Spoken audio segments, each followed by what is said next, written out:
Assalamualaikum warahmatullahi wabarakatuh. Alhamdulillahirabbil alamin wa bihi nasta'inu ala umuri dunya waddin. Wassalatu wassalamu ala asrofil anbiya'i wal mursalin wa ala alihi washabihi ajmain amma ba'd. Perkenalkan, saya Pak Izakillah Ar-Rifai.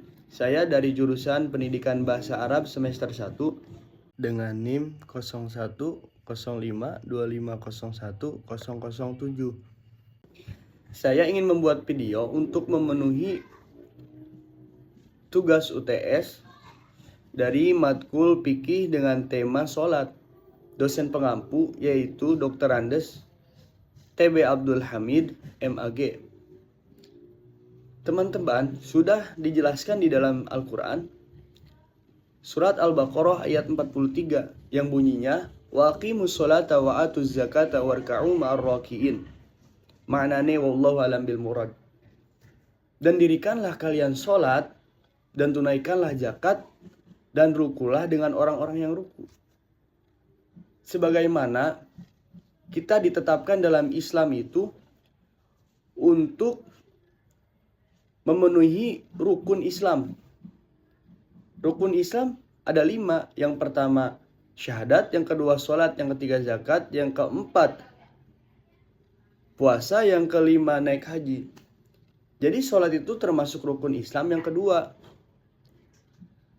Kalau kita tidak melaksanakan rukun Islam salah satunya, kecuali naik haji bagi yang mampu ya itu. Kalau sholat itu kita ibaratkan seperti ini. Kita memiliki tumpukan batu. Nah, batu itu ada 5. Sama seperti rukun Islam kita itu ada 5. Kita tumpukan 1, 2, 3, 4, 5. Jika diambil yang kedua, apakah yang atasnya bakal roboh? Ya tentu saja. Maka seperti itulah jika kita tidak melaksanakan sholat. Dari mana asal-usul sholat? Sebenarnya asal-usul sholat itu sudah ada dari Nabi Adam. Tapi beda-beda caranya, beda-beda waktunya.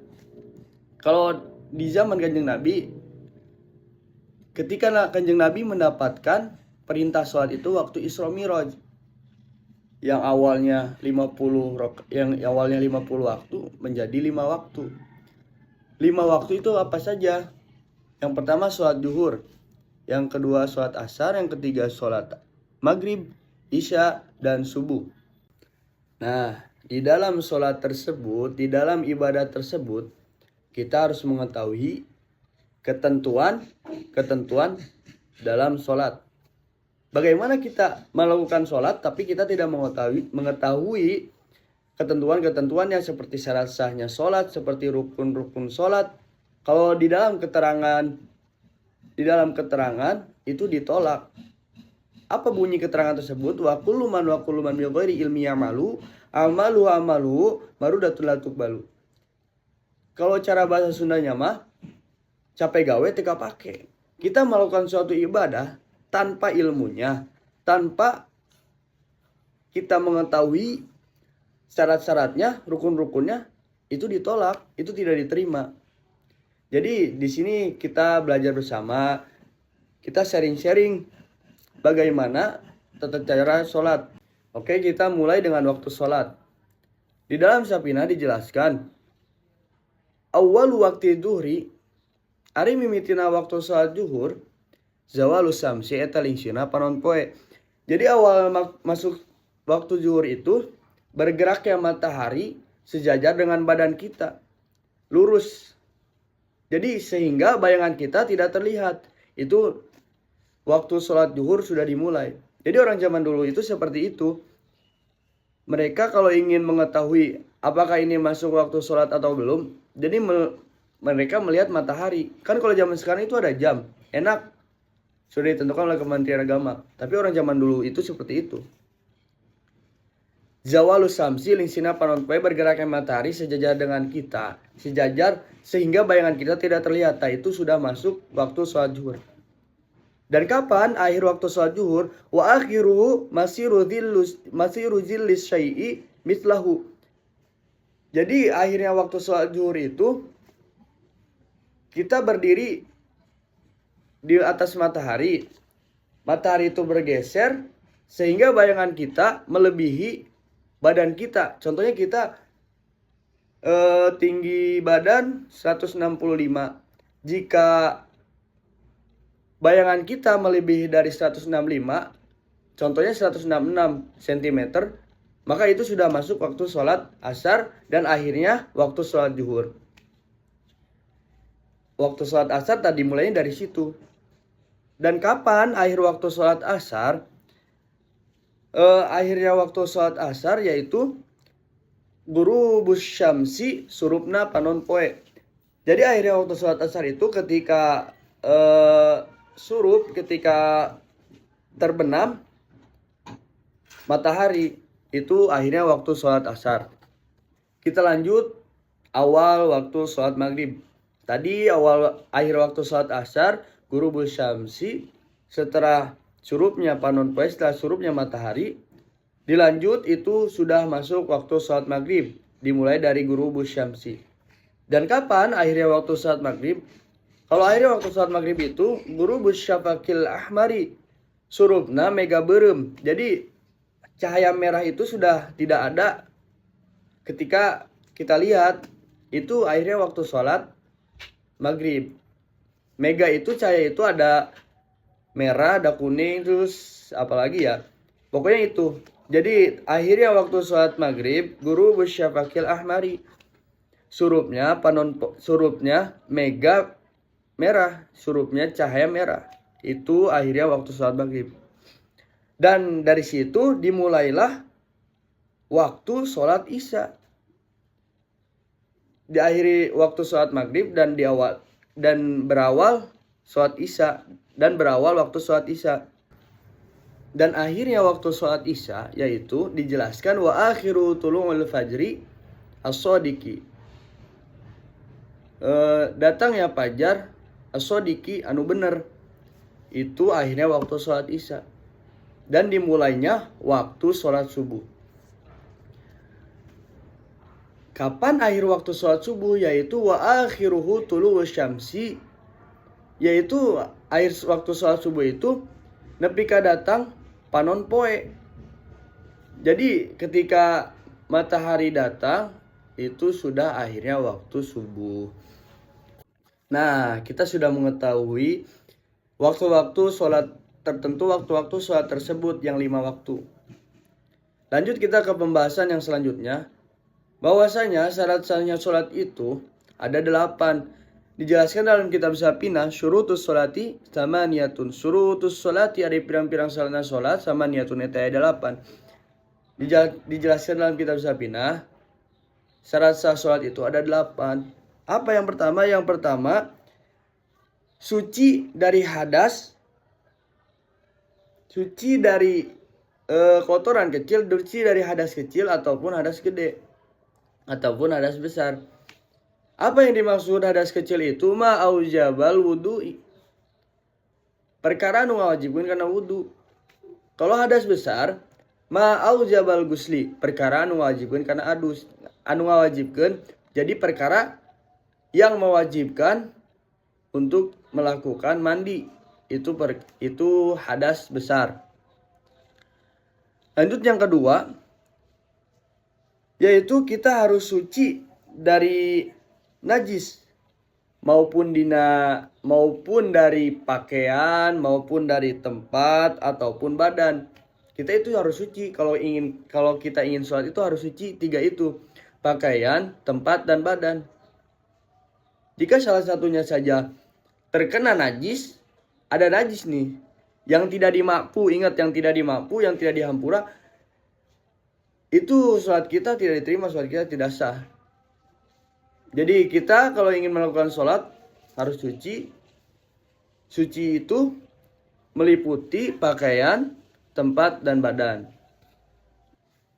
Dan dilanjut, syarat sahnya sholat yang ketiga yaitu wasatrul aurati, nutupan karena aurat. Jadi kita itu menutupi aurat kita ketika sholat.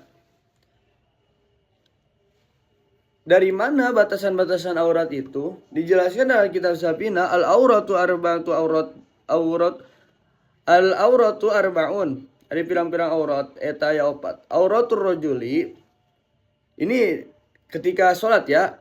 Auratur rajuli ketika sholat jadi auratnya laki-laki ketika sholat itu. Dan amat itu abid perempuan. Itu disebut amat.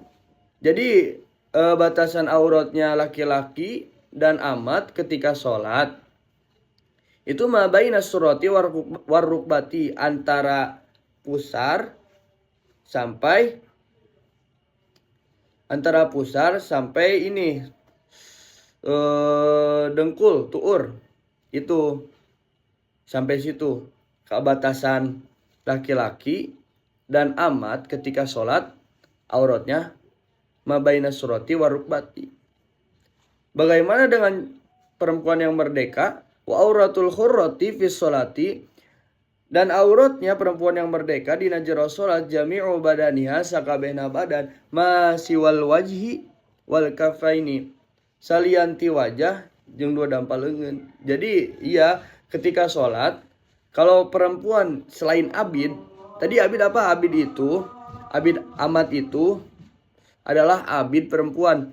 Jadi kalau misalnya perempuan yang merdeka bukan abid, itu ketika sholat auratnya jami'u badaniha masiwal wajhi wal kafaini. Jadi auratnya seluruh badan, selian, wajah, sama kafain, sama ini dua dampal lengan. Jadi itu aurat ketika sholat. Lanjut lagi yang keempat, syarat sahnya sholat yaitu menghadap ke kiblat. Kita sholat itu harus menghadap ke kiblat. Beda lagi ketika kita sedang perang. Itu orang-orang zaman dulu ketika perang atau di waktu-waktu tertentu kita boleh tidak menghadap kiblat. Tapi kalau misalnya di zaman sekarang kita seperti ini, ya kita menghadap kiblat. Jadi niatnya mustaqbilal kiblati. Kecuali kalau kita di Ka'bah, niatnya bukan mustaqbilal kiblati, jadi mustaqbilal ka'bati. Jadi seperti itu. Kita lanjut yang kelima yaitu wadukhulil waqti, masuknya waktu sholat. Tadi yang sudah dijelaskan sebelumnya bahwa kalau kita ingin melakukan sholat kita harus tahu waktu kapan sholat, waktu masuknya sholat. Itu menjadi syarat sah sholat. Dan selanjutnya kita membahas syarat sah sholat yang keenam yaitu wal ilmu bifardiyatiha. Kita harus tahu terhadap keparduan-keparduannya itu sholat. Jadi kita itu kalau ingin melakukan sholat kita harus tahu pardu-pardunya apa yang menjadi syarat sahnya, apa yang menjadi rukun-rukunnya. Jadi gitu. Kita harus tahu terhadap pardu itu sholat. Dan yang ketujuh, wa'alla ya'taqida fardhon min furudiha sunatan. Kita itu tidak boleh menekadkan sholat fardu menjadi sholat sunnah. Jadi kita seperti ini. Kita sedang sholat zuhur. Itu kan sholat zuhur itu fardu. Tapi kita menekadkan bahwa itu sunnah. Itu tidak boleh. Jadi tidak termasuk syarat sahnya sholat. Kita lanjut lagi yang ke-8. Syarat sahnya sholat dalam kitab Safina yaitu wajtinabul mubtilati. Jadi kita meninggalkan suatu perkara yang dapat menyebabkan batal-batalnya sholat. Jadi kita meninggalkan perkara yang membuat batalnya sholat. Nah, pembatalan sholat itu banyak, ada 14 di dalam kitab Safina dijelaskan. Yang pertama, apa pembatalan sholat itu? Yaitu karena hadas. Maupun hadas kecil atau hadas besar. Seperti yang tadi sudah disebutkan. Jika kita memiliki hadas, maka batal sholat tersebut.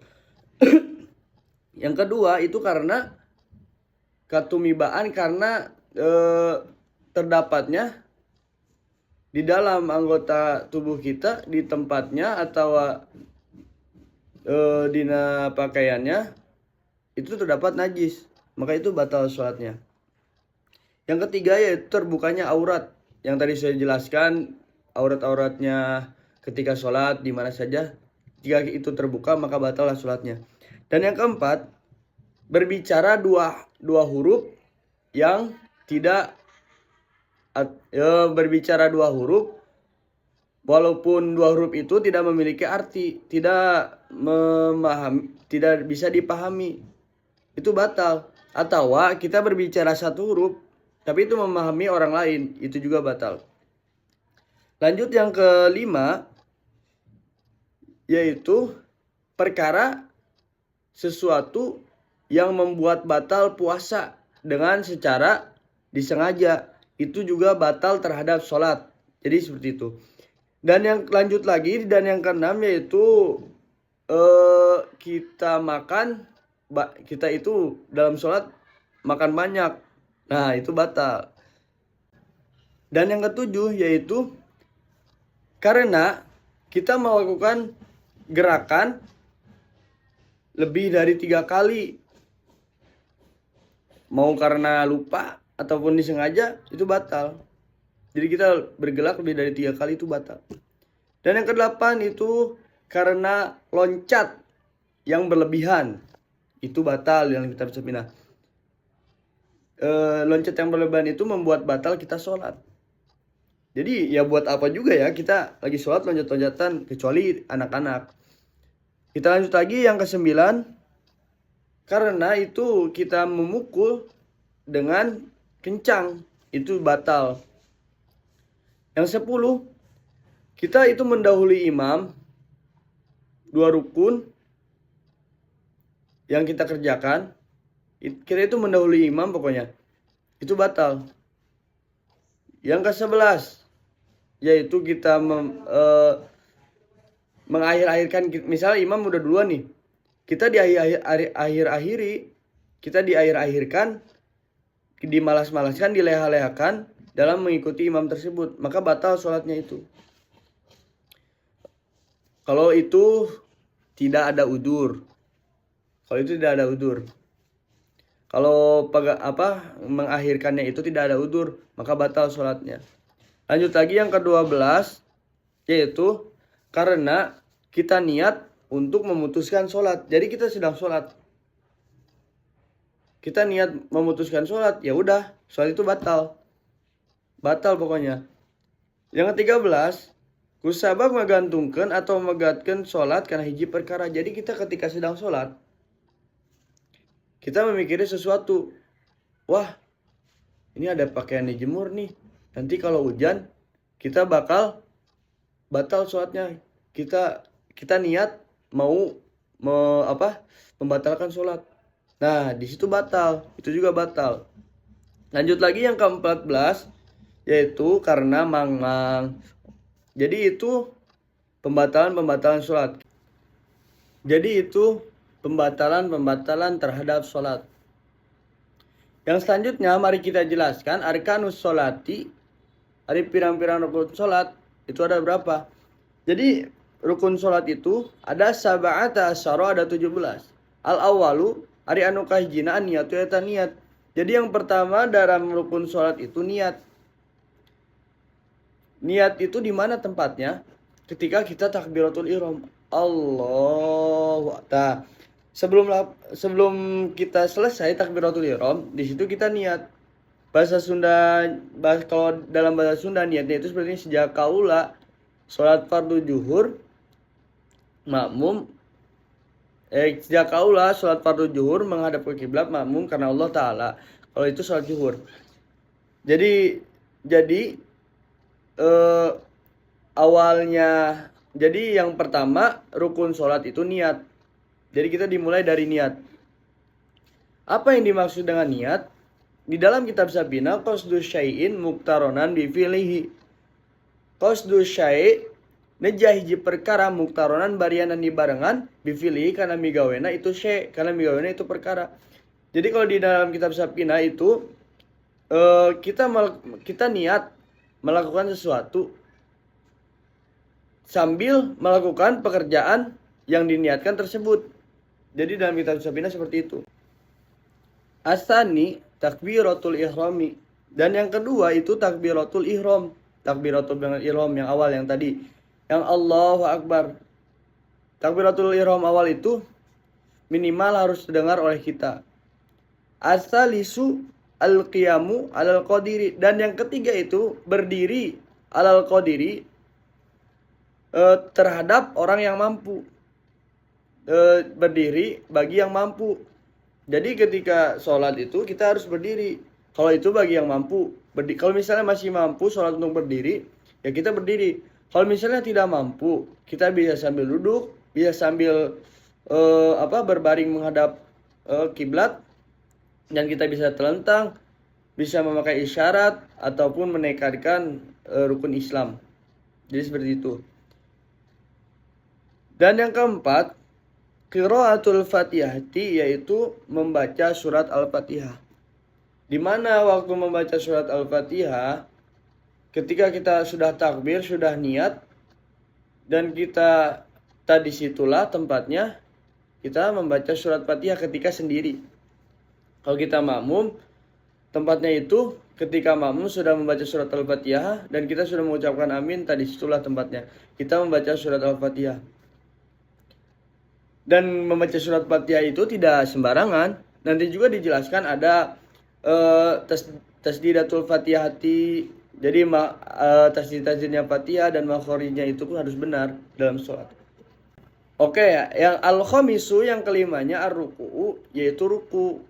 Jadi setelah kita baca surat Fatihah, langsung baca surat itu sunnah ya.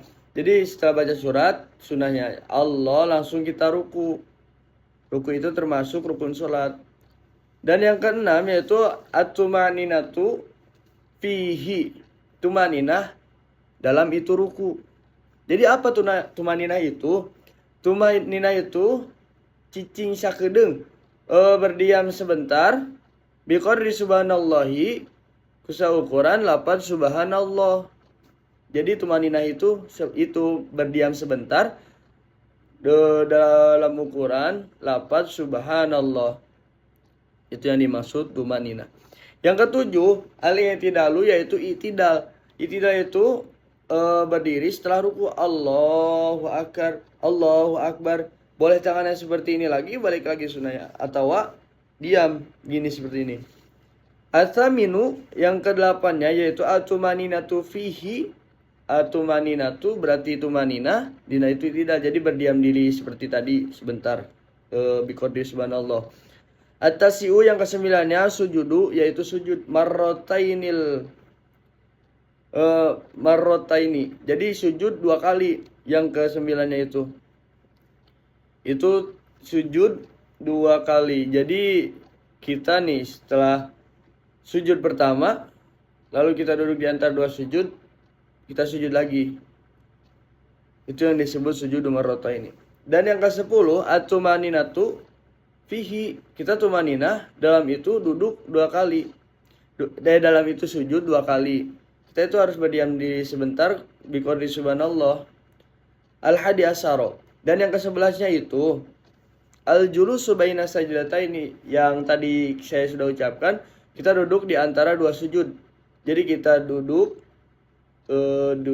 di antara 2 sujud tersebut. Sujud pertama duduk di antara 2 sujud, langsung sujud kedua. Yang ke-12-nya yaitu at-tumaninatu fihi. Kita tumaninah di dalam duduk di antara 2 sujud. Yang ke-13 at-tasyahudul akhiri, yaitu tasawud akhir, atau yang biasa kita sebut yaitu tahiyat akhir. Jadi pas sudah sujud 2 kali, sujud yang kedua kita bangun lagi, kita duduk kita tahiyat akhir di situ. Yang ke-14-nya al-qu'udu fihi, kita duduk dina itu tahiyat akhir. Jadi kita tahiyat akhir itu tidak berdiri. Kita itu tahiyat akhir dalam keadaan duduk. Yang ke-15-nya kita baca sholawat ke Kanjeng Nabi Sallallahu Alaihi Wasallam. Itu yang ke-15-nya. Yang ke-16 assalamu. Jadi kita mengucapkan salam. Kita melafadzkan salam. Salam yang wajib itu salam yang pertama. Kalau salam yang kedua itu sunnah. Yang kita sudah membaca sholawat, fil alamina innaka hamidum majid, assalamualaikum warahmatullahi. Nah, itu salam yang wajib. Kalau kedua kalinya assalamualaikum warahmatullahi, itu salam yang sunnah. Yang ke-17-nya yaitu at-tartibu. Kita itu tartib itu, apa yang dimaksud tartib itu? Kita itu mendahulukan apa yang harus didahului dan mengakhirkan apa yang harusnya di akhir. Itulah yang dimaksud dengan tartib. Oke, sekian dari saya. Karena saya mengambil dalam kitab Sabinah, mohon maaf jika saya ada kesalahan atau perlu dikoreksi, maka koreksilah. Karena kalau saya banyak kesalahan ataupun perbedaan pendapat dengan kalian, itu karena ikhtilafu dalam ilmu fikih, perbedaan dalam ilmu fikih. Jadi sekian dari saya. Undur maqala wa la tanzur maqala. Wallahul muwaffiq ila aqwamit thoriq. Assalamualaikum warahmatullahi wabarakatuh.